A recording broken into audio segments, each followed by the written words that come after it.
Morris, Gerry German here. How are you? Jolly good.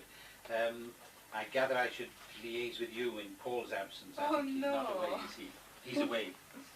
I hope you will Is he? get rid of that. Just anything final on this evening that I need to know or to do? We're coming in at 4 to help fix up the place, but I gather everything else is taken care of, the drinks, refreshments and so on. Paul has been doing it. Okay. Who? Oh yes. Okay. Laura, what? 8 o'clock, 6 till 8 is when it's on, yeah. Right. And, okay, I better talk to her because I just want to check on, I hope posters are up for Black History Month and so on. So Laura, okay. So if I talk to Laura first of all, is it? She's doing the refreshment side. Okay, lovely, Morris. Sing off my feet. I've got a big thing next week, or the week after next, against Hackney, a very complex tribunal. 2 weeks. So boy, I hope to survive. See you then. You take care now. Bye, bye. Caught in the act. Isn't it? Caught in the act. Yeah, yeah. What did what's his name? Paul Riddell, Yeah. say with regards to? Well, you told him we'd have to compromise. Gus is going in this evening, and Gus will actually persuade Gobuk Singh either to pay for it all or to pay half of it. So it will be just £225. Should be enough for us all. Laura, what's her name now?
Right, Robert? They will be coming. Well, because I end up with this. Well, no, I mean, you could pick it up and put it down. When you see people coming, Yeah. I'm like, my God,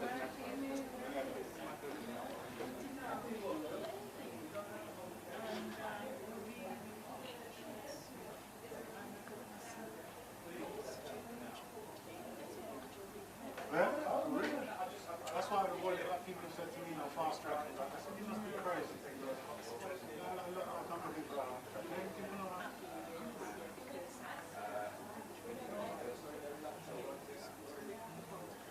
That's right, absolutely.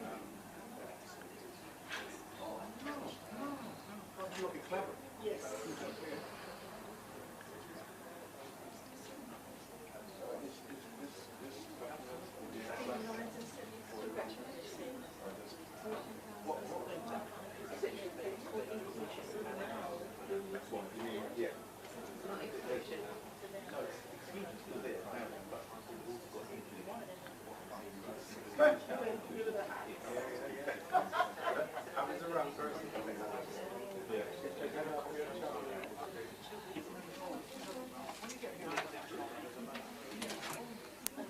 Once they start eating them, they won't see the funny side of it at all. This can come when she comes back. Here's Andrew taking photographs of us, filming us. We can put those on the table. That's what I'm doing. That's what I'm illustrating them. Here's some more. To go. No, wait a minute. Where shall we put it actually? From the Give it to English. This one as well. Here, Gerry. Each team. No, only the fruit. Just the fruit. Only on here. Put it on here. I wish I could, but I shouldn't really. Yeah. You've got a. Oh, that's more of a. Oh, that's not a digital. Oh, it is a digital. A friend of mine, it's the woman who was inspirational in doing this, who is now living in Italy. I've just kind of gone back to this and that's me to feel. When she went away, she was wrong, getting her own. It's so good to see you. How you doing? You all right? Thank you for coming.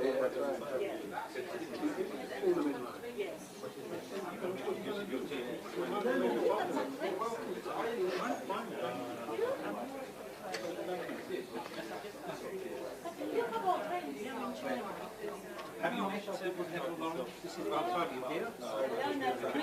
Empowerment, that does youth exchange and training on the continent and between here and the continent.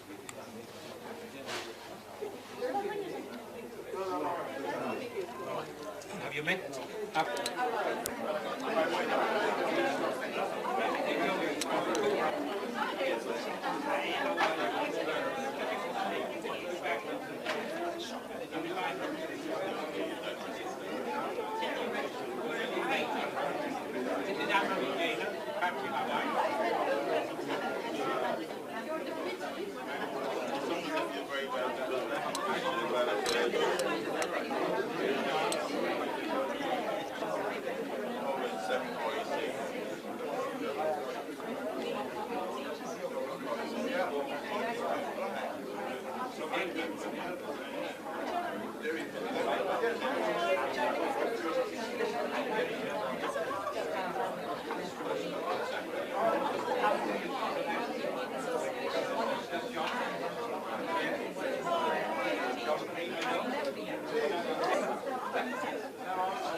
Come up closer from the back, please. I try and explain, but she still says it time after time. My name is Gerry German. I'm chairman of the communities, I'm director of the Communities Empowerment Network. Thank you very much. We rehearsed that one, and it was rather a weak response. I want to start off this evening by reading a poem first of all. It's Black History Month. It's also the year of the culture of peace. It's also that time when the new human rights legislation is being launched and observed. And I want to read a poem because one of the big things about serious business, you mustn't be heavy. You need a light touch. And there's a great Guyanese who, when he lectures, has the most beautiful Jamaican accent. And he is none other than Johnny Gard. And I'm going to read something from Johnny Gard. And it's called, the book, Limbo Dancer in Dark Glasses. And the one I'm going to read, which shows the history of struggle and the never-ending situation that so many people find themselves, dream that must be reality, with a sense of humour, with a light touch. It's called Limbo Dancer at Immigration. It was always the same at every border, at every frontier, at every port, every airport of every metropolis. The same hassle from authority, the same battle with bureaucrat, a bunch of official cats ready to scratch, looking limbo dancer up and down, scrutinizing passport with a frown. Country of origin, slave ship. Never heard of that one, the authorities snigger. Suppose you got here on a banana boat, the authorities sniggered. More likely a spaceship, the authorities sniggered. Slave ship, spaceship, Pan Am, British Airways, Air France. It's all the same, smiled Limbo Dancer. Now don't give us any of your lip, the authorities sniggered. Any identifying marks? And when Limbo Dancer showed them sparks of vision in eyes that held rivers, it meant nothing to them. And when Limbo Dancer held up hands that told a tale of nails, it meant nothing to them. And when Limbo Dancer offered a neck that bore the brunt of them, and when Limbo Dancer revealed ankles burned with the memory of chains, it meant nothing to them. So Limbo Dancer bent over backwards and danced and danced and danced until from every limb flowed a trail of red. What the authorities thought was a trail of blood was only spilt duty-free wine. So Limbo Dancer smiled, saying, I have nothing to declare. And the sound of drum disappeared. Johnny.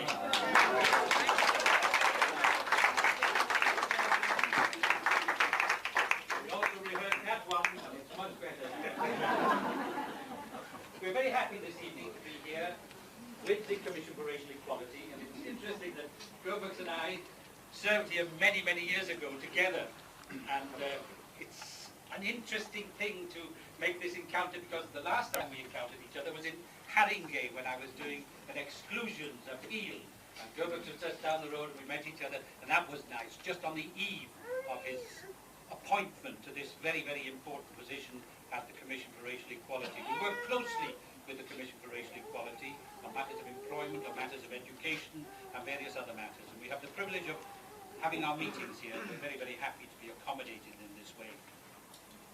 Gobak Singh is a person, of course, who has this position and has to face the challenge of it, and is well equipped for doing so, having had a background in many organizations where the quest, the struggle for equal opportunity, anti-discrimination has been a hard one. But it's that struggle, I think, that informs a person in what one does. And we're very, very happy indeed that he is in this position and look forward, all of us, I think, to great achievements and to working very, very closely with him. And I'd like to call on him this evening just to say a few words at the outset.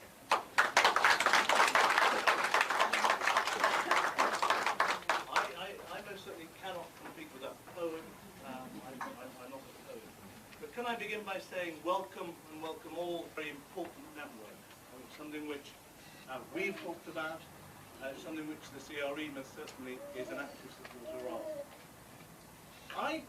I've been now chair of the CRE for coming up to January, early February, and I've spent the last 6, 7, 8 months thinking about what should the priorities of the organisation be over the life of the 3 or 4 years that I'm going to be here.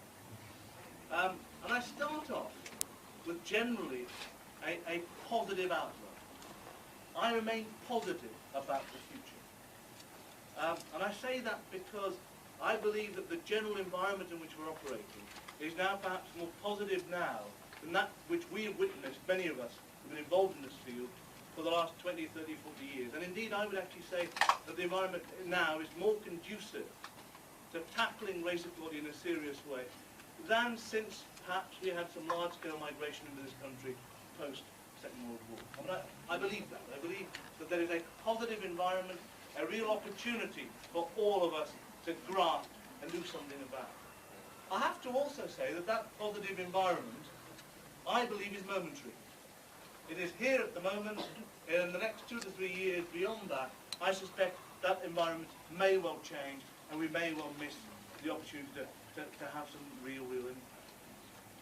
What makes me optimistic are things like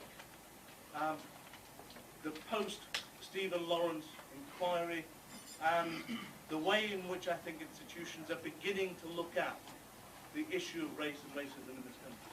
I say beginning to look at because I have to say that there's a way to go, and really the jury must still be out on many of the recommendations that are in the public sector of tackling race in a fundamental way. Now that's a major plus. It's far more significant than the old Section 71 duty on local government, which frankly was meaningless. It wasn't worth the paper that it was written on. And the second thing which I think is absolutely important in that new bill is the power to the CRE to enforce that duty in the event that the public sector is failing. If public sector institutions are failing to respond to that duty, then the CRE will have the legal powers to issue notices against those organisations. And again, I think it's something that we should all welcome. But having said all of that, and having made a positive statement, I think there are areas, sadly and disappointingly, appear to have made very little progress. And the area that I really refer to is the area of education. If you look at education, and in fact there's the on Wednesday, the future of multi-ethnic Britain, and that will reinforce the point that one of the key areas where we have made no or very little progress is the area of exclusion. 30 years on, after Bernard Cord's little booklet, produced at the University of Sussex, if I remember right, actually talked about in that booklet how the West Indian child is made ESF. Now, I do not believe that on that particular issue we've made any real serious progress. It is still the case that an Afro-Caribbean male is 4 or 5 times more likely to be excluded from our schools than any other child in the school system. It is still the case that an Afro-Caribbean boy, and now Pakistani Bangladeshi children generally, are more likely to leave school having done dramatically less well than any other sector within the school population.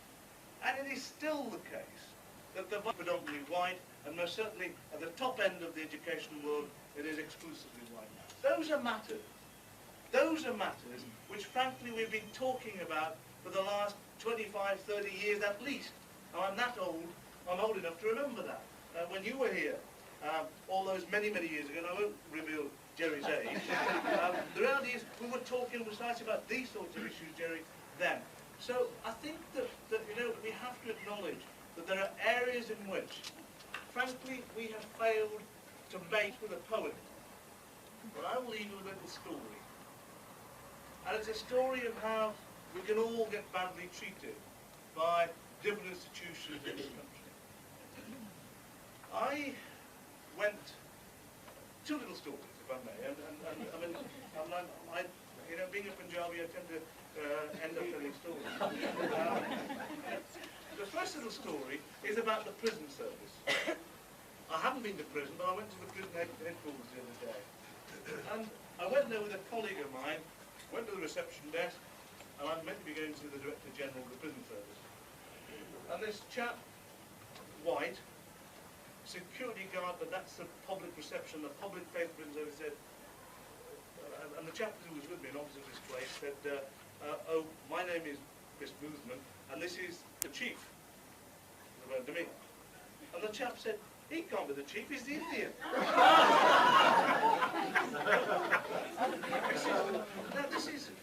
I'm not sure whether he was saying that in jest, or whether he meant it. But my colleague here was mortified by it, and that's one little example. The other one, far more serious, because I don't mind how I get treated. And that is a recent incident with Ofsted. Ofsted, you know, is an important institution. And I think Ofsted has a crucial role to play if we're to tackle the issues of poor performance in schools. You know, poor performance, exclusion, fundamental role to play within the educational system.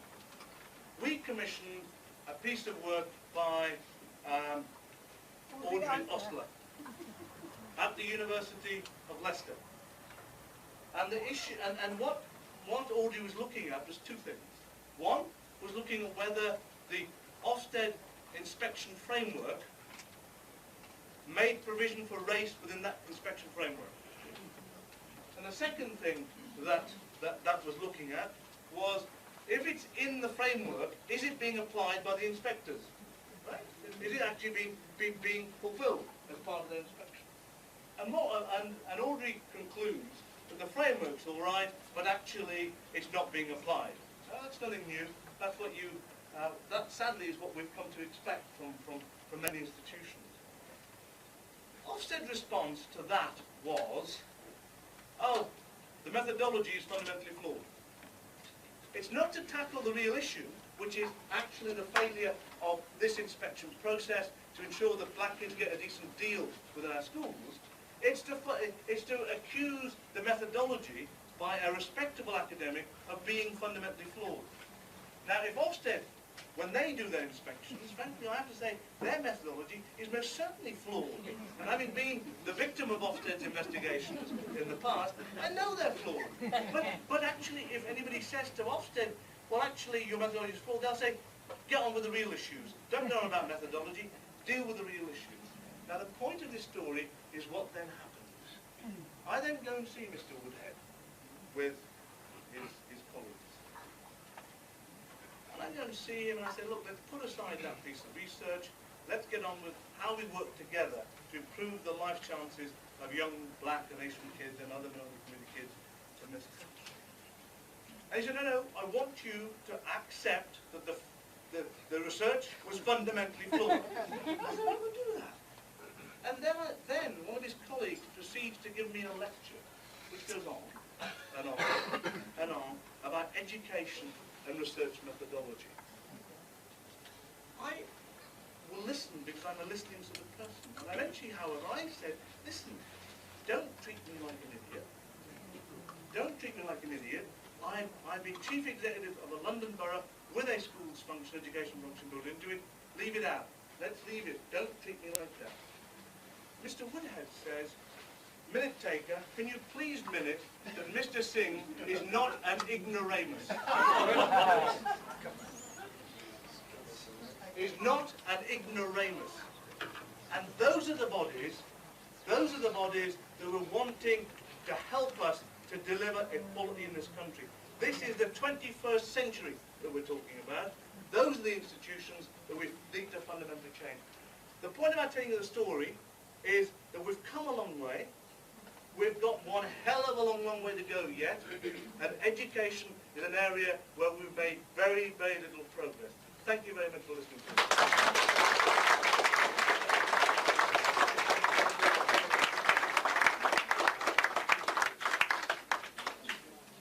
That Punjabi habit of tying up with a couple of stories, actually, it does encapsulate, doesn't it, what we're up against. And of course, I think that those two should have recognized very early on when Go-Books came in and said, don't treat it like an idiot, because something can happen. And I think the determination that we all have to ensure that our children find a place in the sun by day, can touch the stars by night, I think that's what brings us together in a network. And we're deeply grateful indeed, Go-Books, and we wish many, many blessings on the period that you're going to have here, and we're sure that there will be many, many changes. Whatever we can do, our work.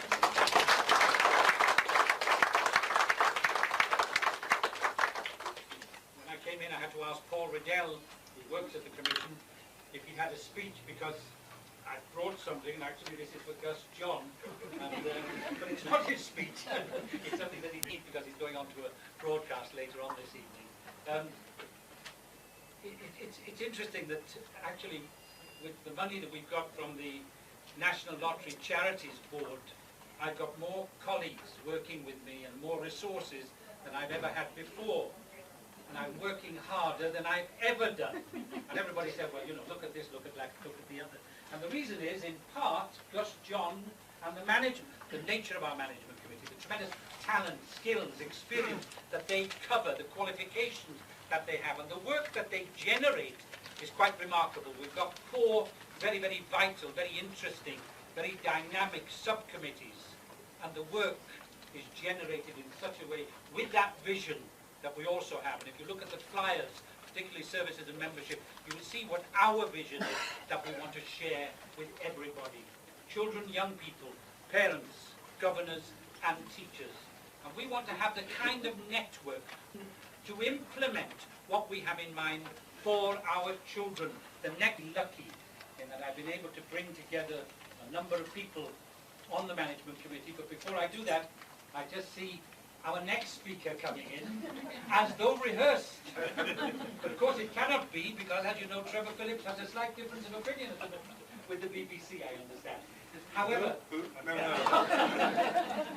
I'd just like to welcome Trevor Phillips, Chair of the GLA here, very, very much indeed. All please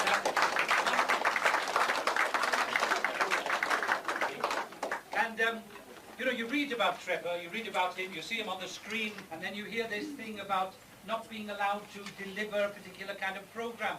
One of the great things about watching Trevor's program is this essence of justice, of fairness, of equality, of freedom, of space, where there is a balance and people can actually express themselves in the most open way.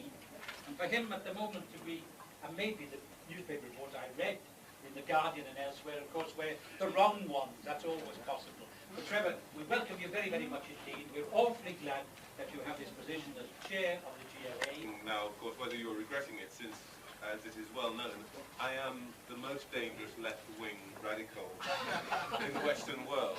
And, you know, after Belgrade, London is my way.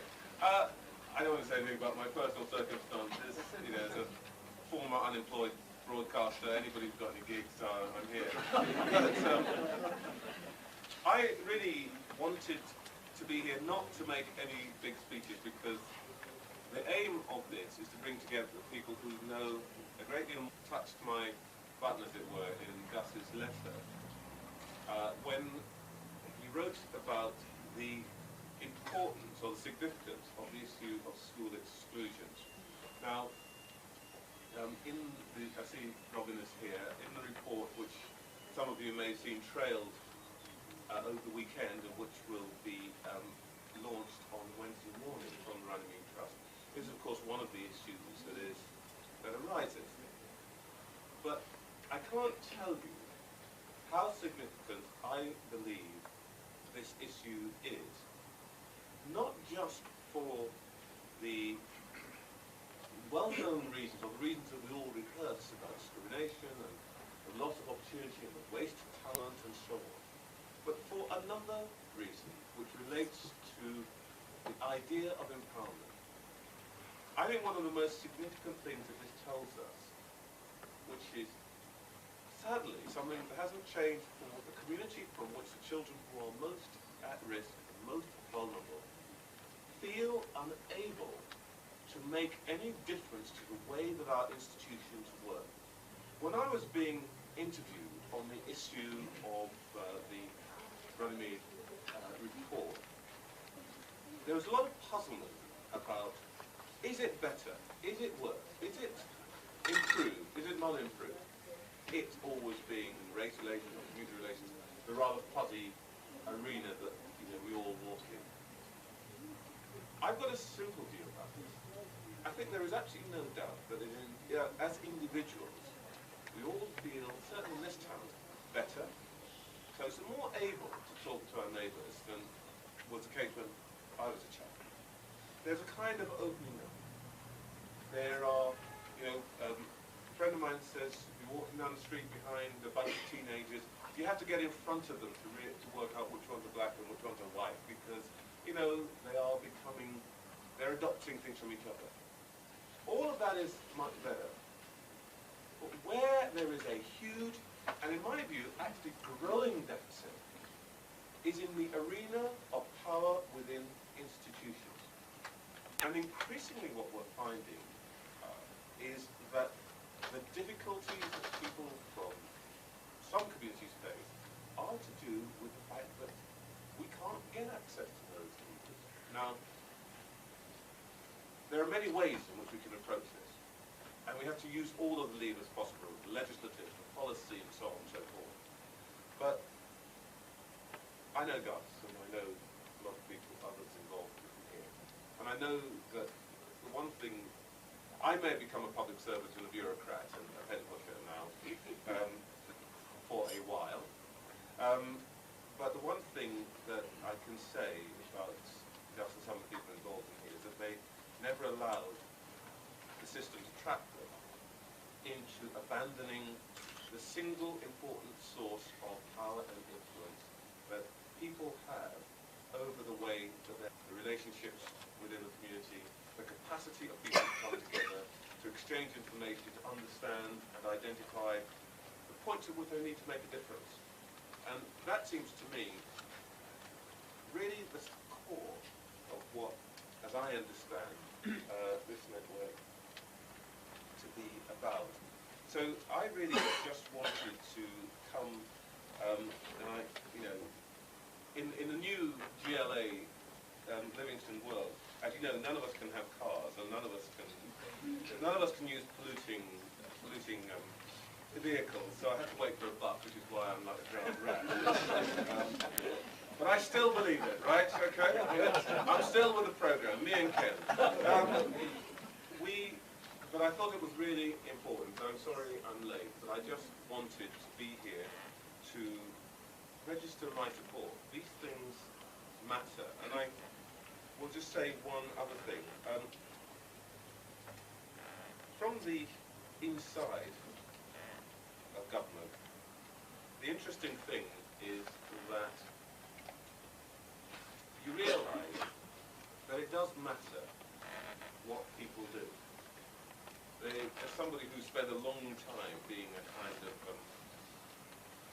sometimes upfront and sometimes sort of hidden activist, there is a sense in which sometimes you come to the view that actually you can't make a difference, that they'll never listen, and they've all got a plan and they know what they're going to do, and so on and so forth. Well, the truth is they don't always. Sometimes they do, but they don't always. And the truth is that a united, organised, sensible approach to the authorities can make things change. Now I put on my hat as chair of the London Assembly and I grow 2 feet. The fact is, quite a lot of the time we're waiting for somebody to tell us what we need to do.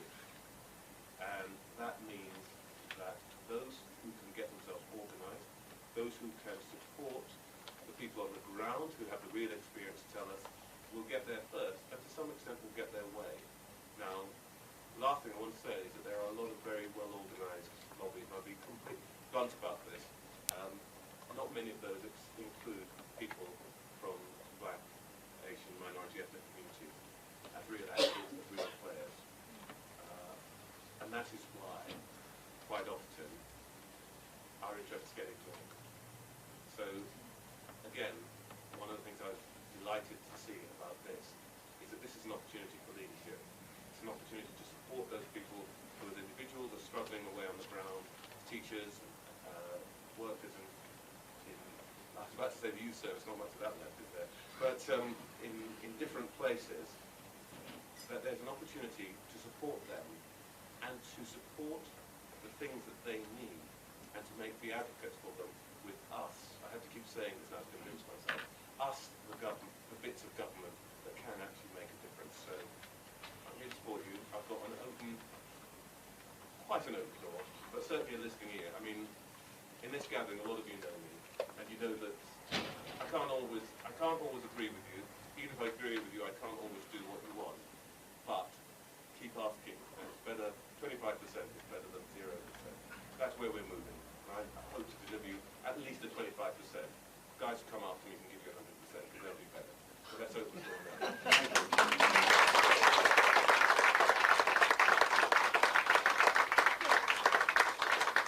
We're very, very grateful for that, for what you have to say. And it's very inspiring indeed, and we wish you indeed many. But one thing I can tell you, it makes the criteria much easier.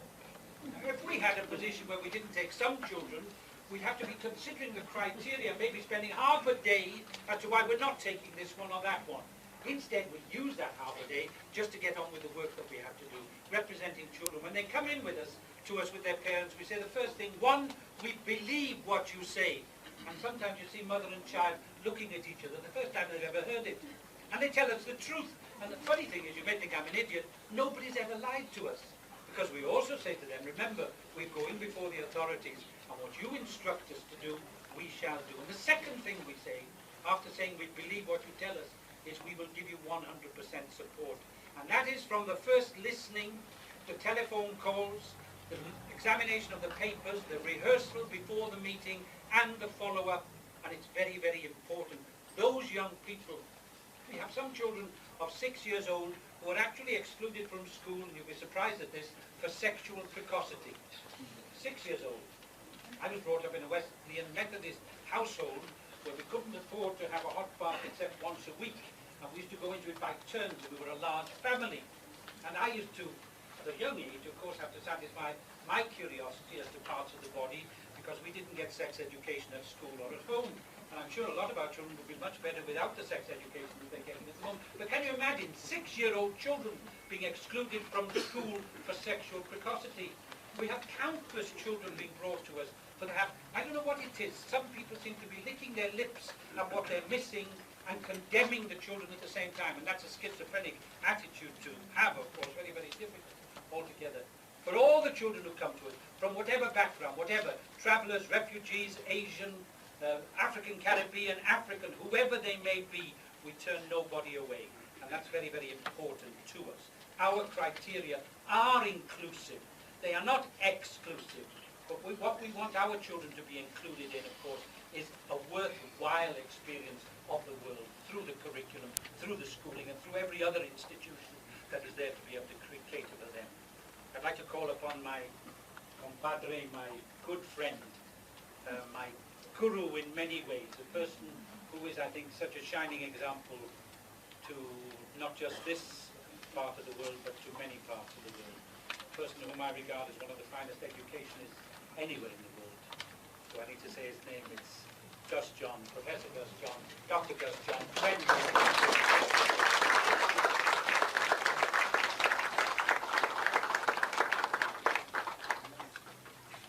A very warm good evening to you all, friends, despite what's going on in the elements of them. It is workers, directors of Black Saturday and supplementary schools. There are officers from race equality councils. There are project workers from voluntary education projects. There are representatives of parent groups, some volunteers, some paid, and lots more people besides. And of course, we are particularly blessed to have one special veteran campaigner, and I would like to acknowledge his presence, Mr. Neville Lawrence.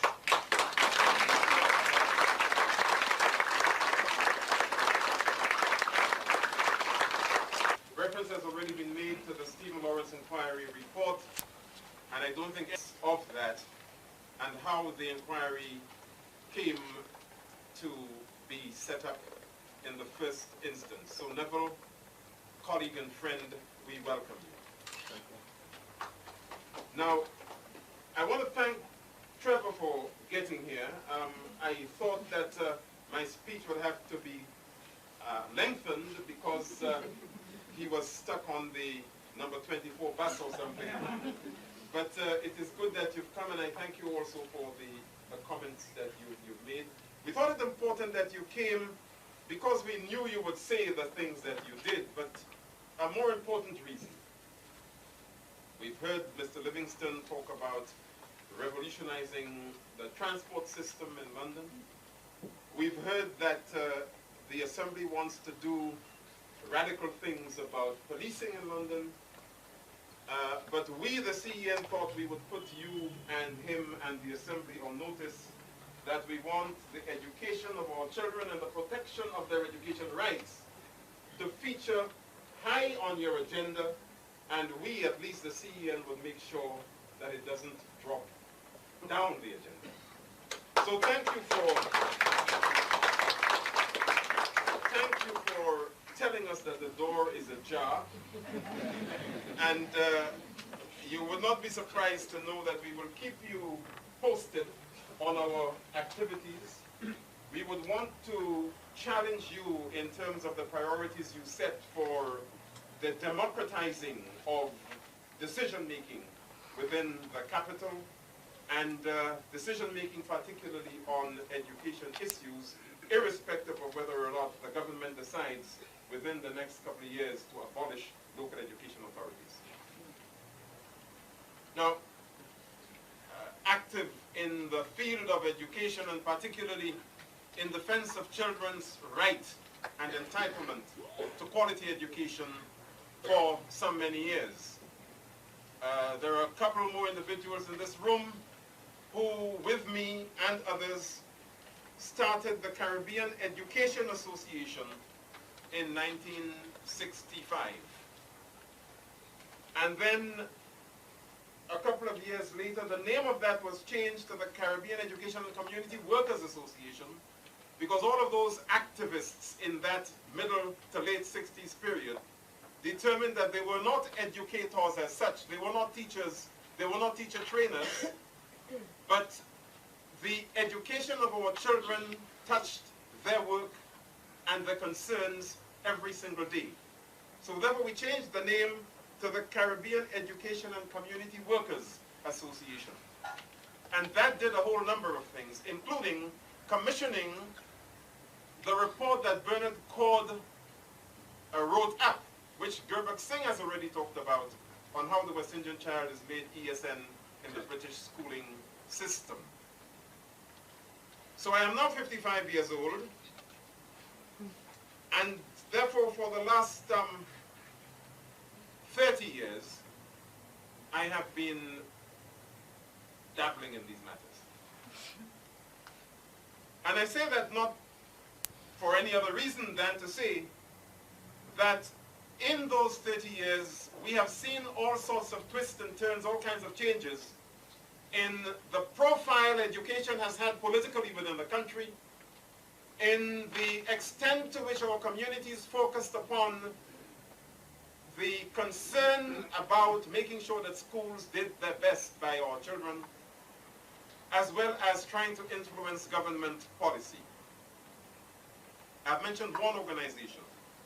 Another organization that I was a founding member of was the Black Parents Movement. And as early as 1975, we published our mission statement, I suppose you would call it these days, Independent Parents' Power and Independent Students' Power, which we saw as the key to change in education and schooling. Not in 1988, when the Education Reform Act was published, but in 1975.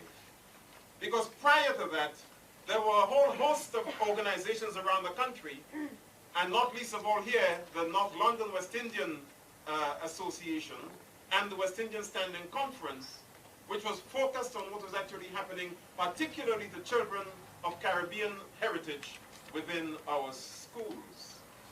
Independent parents' power and independent students' power.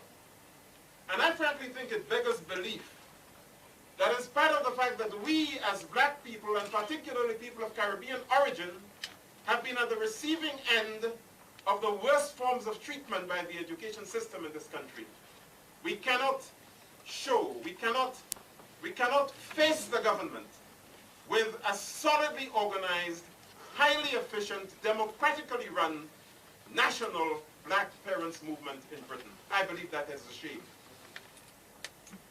And so you've come together from your various positions. Some of you have come from far away, Leeds, Peterborough, and places a bit closer to London. And you've come from your various experiences and your organizations with particular objectives. But the one thing that actually unites everybody here is not only a concern about the education of our children, but what you actually do in response to that concern. There are people here who have been struggling for a long time, totally ignored it. They have sought to build upon that racist agenda that Margaret Thatcher and Kenneth Baker and the rest of them put together and boldly sold to the education world without asking themselves, how consistent is that with our vision of one nation Britain? How consistent is it with our vision? A display of the work that Robin Richardson, who is sitting here, and other colleagues did, inclusive schools, inclusive society. You cannot have an inclusive society unless you have an inclusive curriculum. You cannot have an inclusive society unless the schooling system respects and demonstrates its respect for all children within the society, irrespective of their class, their economic status, the background of the parents, or which side of the railway line they live on. And that is fundamental. And if there is one problem we encounter time and time and time again, those who are the caseworkers within CEN, people like Gerry and myself who go up and down the country representing parents and the children at independent appeals panels, what we encounter over and over and over again is the experience that children have in schools every day. Teachers do not model towards children, and towards one another for that matter, those values, those behaviors which to demonstrate towards them. They do not model in their conduct with and their interactions with children the behaviors that they want children to demonstrate to them. And I would say categorically that there is a problem in that many teachers do not understand the difference between authority and authoritarianism. They don't understand that difference. Nor do they understand that schools, frankly, are not natural places. There's nothing natural about the school community. And every day, children are corralled into those strange places and expected to conform to regimes and treatment and arrangements which they do not believe in, do not want any part of necessarily, and are not included in. There's nothing inclusive about the way children operate and function within those institutions. So it is small wonder that there is a modicum of conflict. And I believe, and I'm speaking as me now before you go and report it as the position of CEN, I believe that the school has got to be a legitimate site of struggle in the exercise of democracy and of rights. Here, here.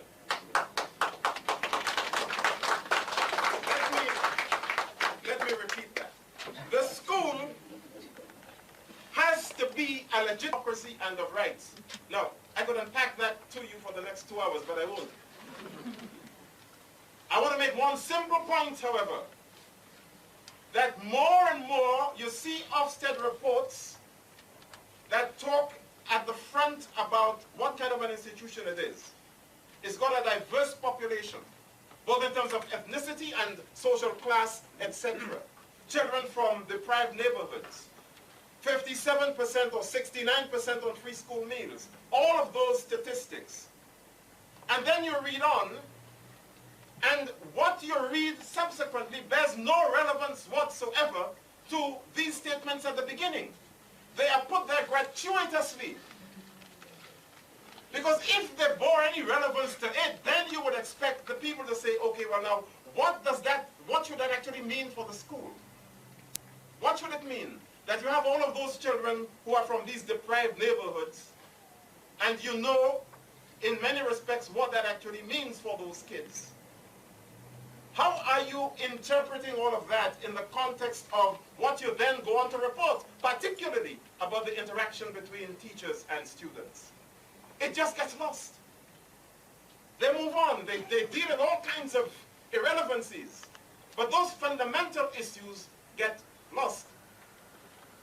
And then, of course, the school preserves itself and its capacity to carry on the basis of some rules and regulations and a regime which is effectively about control, and it obliterates the voice of young people.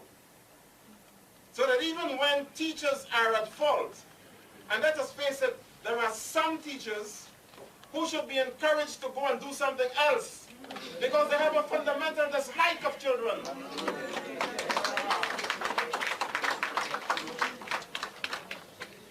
They should be counseled to go and do something else.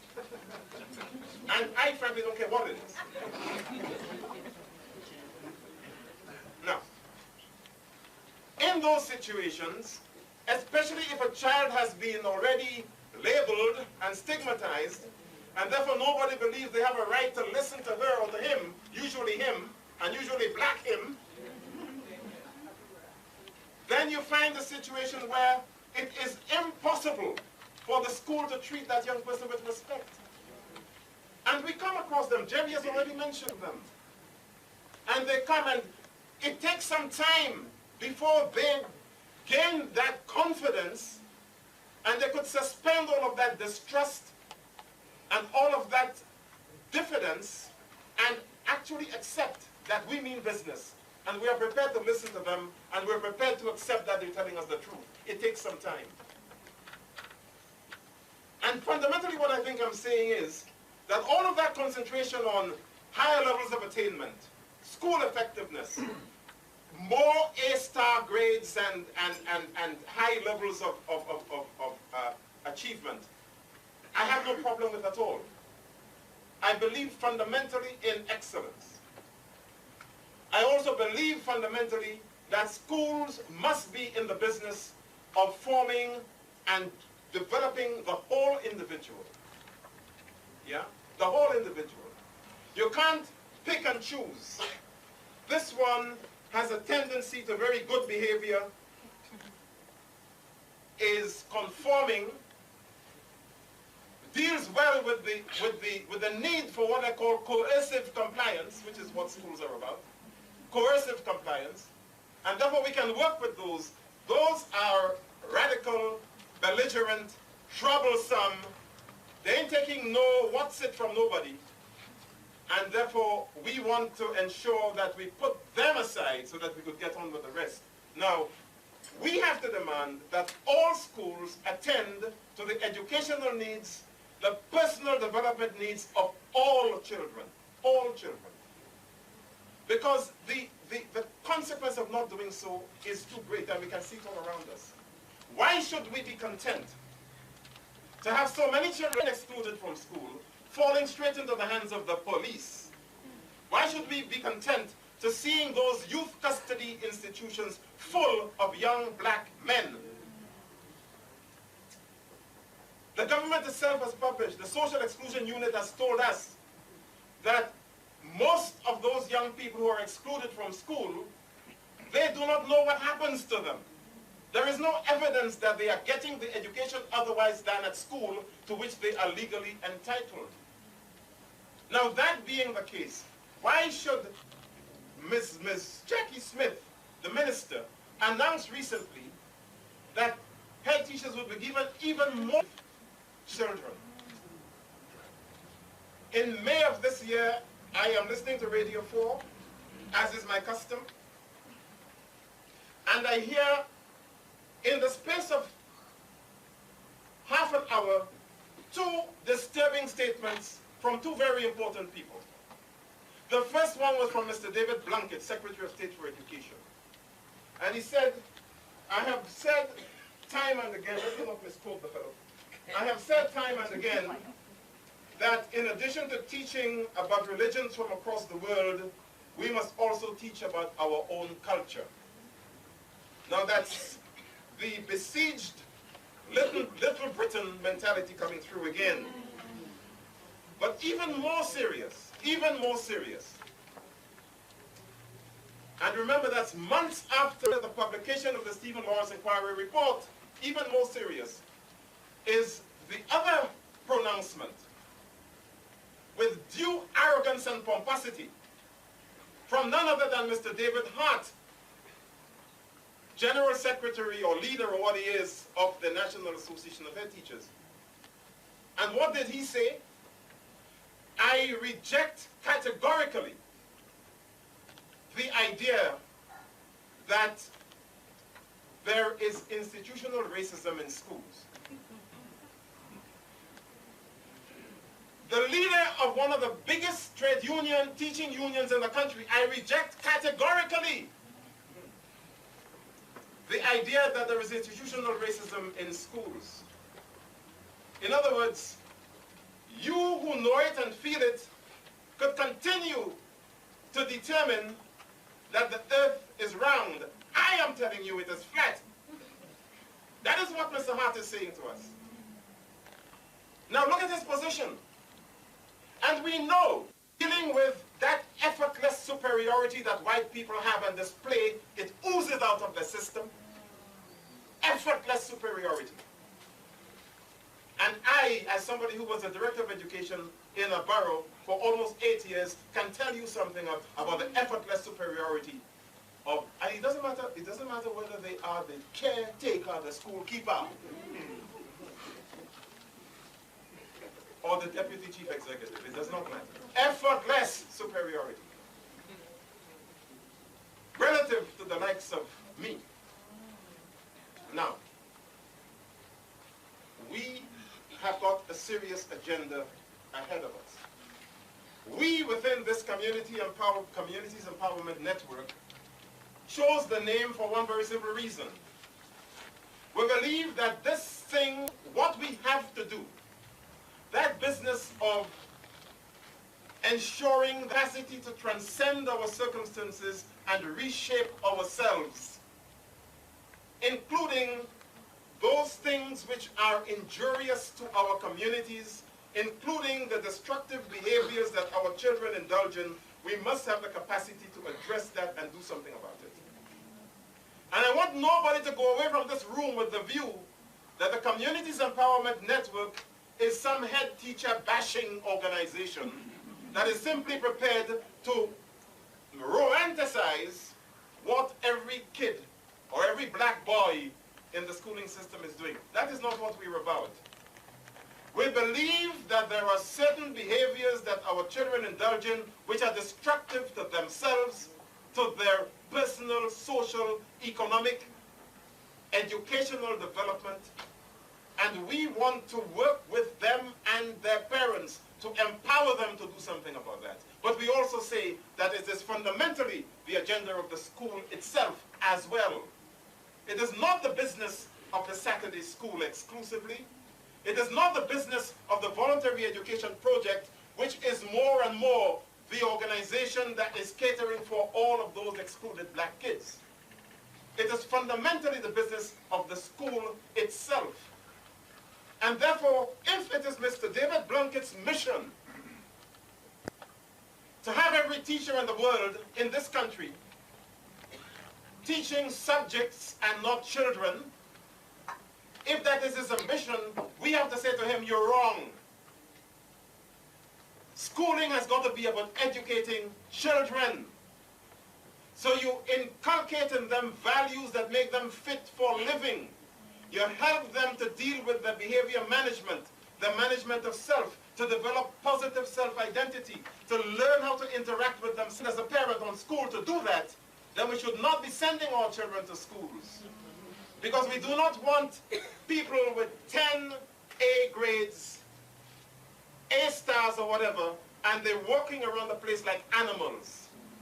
There is no correlation between high levels of educational attainment and your capacity to operate as a decent human being.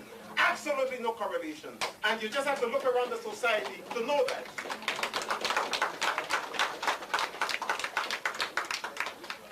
But if you let me, I'll go on for too long. Let me stop. Let me stop and just say this. We are very committed as an organization to collectivizing our separate activities, which is why we've invited you here, and we are particularly pleased and thankful that you believe in our mission and you've seen fit to join forces with us. The grant that we've got to take the work forward in the next phase, this good gentleman has given up his time to come and join us, which is why I invited Trevor. But as I said, we are already doing work up and down the country, and I have been doing work up and down the country for the last 30 years.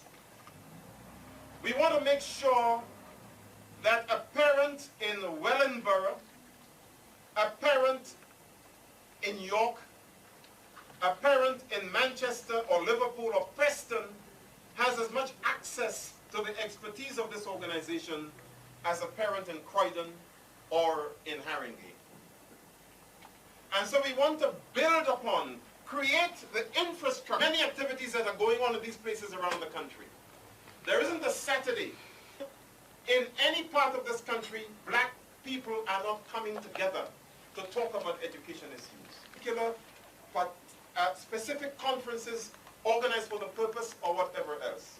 There is a large working class movement in education and schooling, black working class movement in education and schooling around this country. And we want to ensure that that comes together so that it can exert its power and have Mr. Blunkett and Jackie Smith and Estelle Morris and the rest of them accountable to it, rather than everybody going cap in hand, scrambling for the 1.3 million pounds or whatever it is that the government has belatedly seen fit to put aside to support supplementary schools. It is a measly amount of money, and we should not be seen scrambling like dogs after it. It is absolutely insulting that after all those years of building a black supplementary school movement, the government is now saying, we have this grant, you apply, and of course you've got to go through all kinds of rigmarole to apply. But wait for it, it doesn't end there. Pretty soon we would have Mr. Chris Woodhead coming to supplementary schools because we're getting that DFEE money. And I say, no.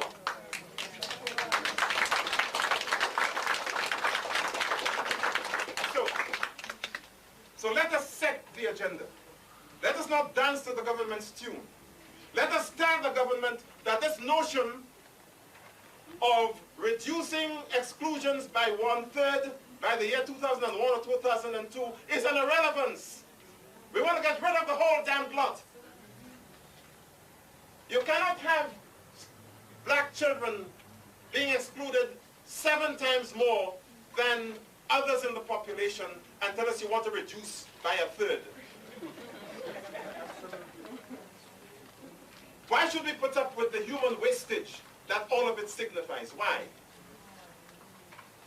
Why should we be content to allow that excrescence to be happening in the year 2000, towards the end of the first term of a Labour government that says it is about one nation state. It is about social inclusion. It does not make sense. But we need to tell the government that it doesn't make sense and to do so collectively. Yeah? Petrol is important, yes.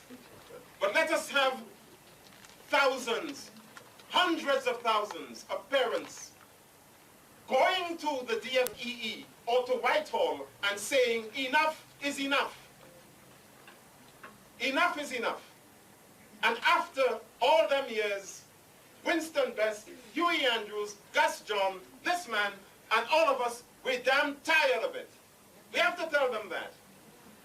And our children and their grandchildren, our grandchildren, would hold us to account if we simply collude with these systems and structures of government and go hand begging with our begging bowls for a little bit of money here and a little bit of money there, while they continue to ignore the fundamental issue, which is the denial of our children's education rights. So this is a call to action. And you'll be hearing much from us in the coming months. If I assume that you are here because you heard from us in the first place, but if you came because somebody else suggested you should come, make sure you do not go away without telling us who you are, where you are, so we could contact you. And let us make sure that this thing builds into something the government would never, ever ignore or forget.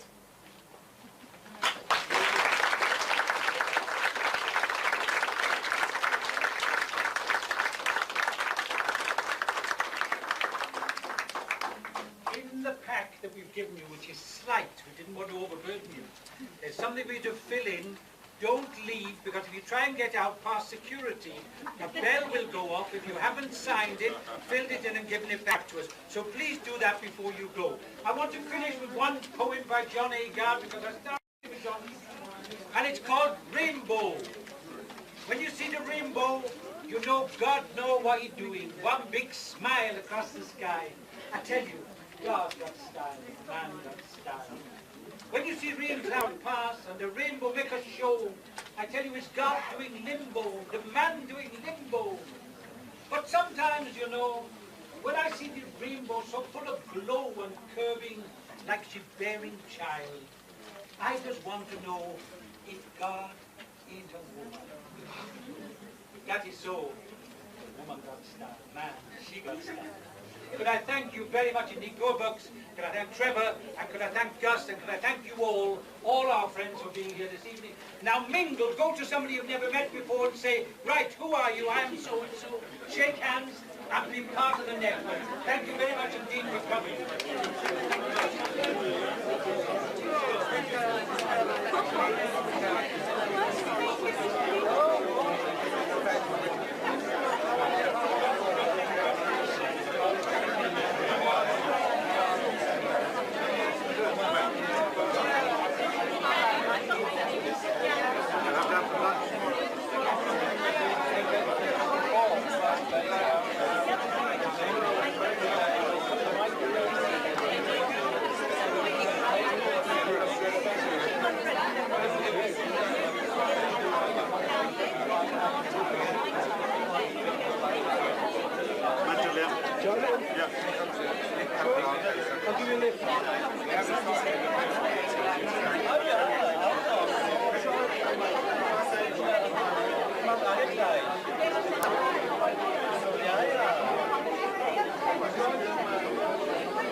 don't think you can.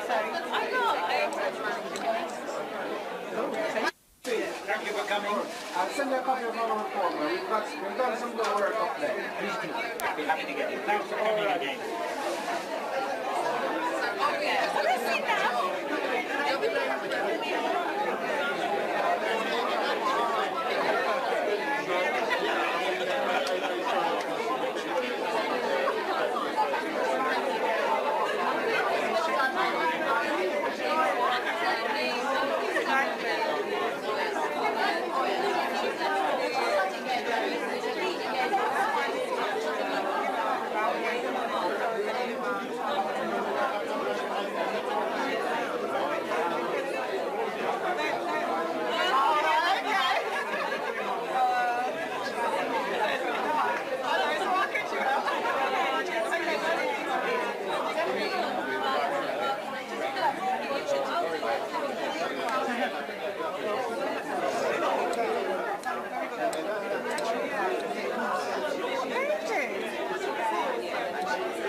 Are you following me all over the place? I can't believe it.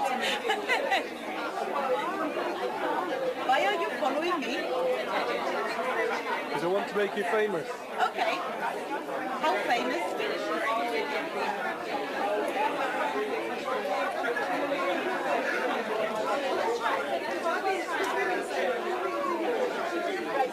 Well, I tried looking for her money.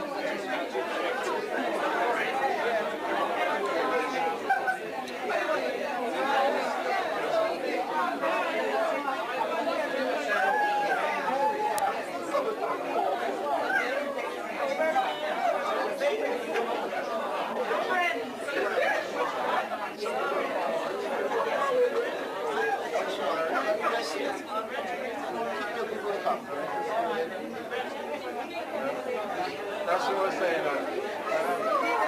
Right, thank you. So you rest assured that it's not going to go anywhere. Right, do you want me to Seema and Vanessa? Yes, please. Yes. In second year studying education studies. That's right. And I'm going to combine study, history and education.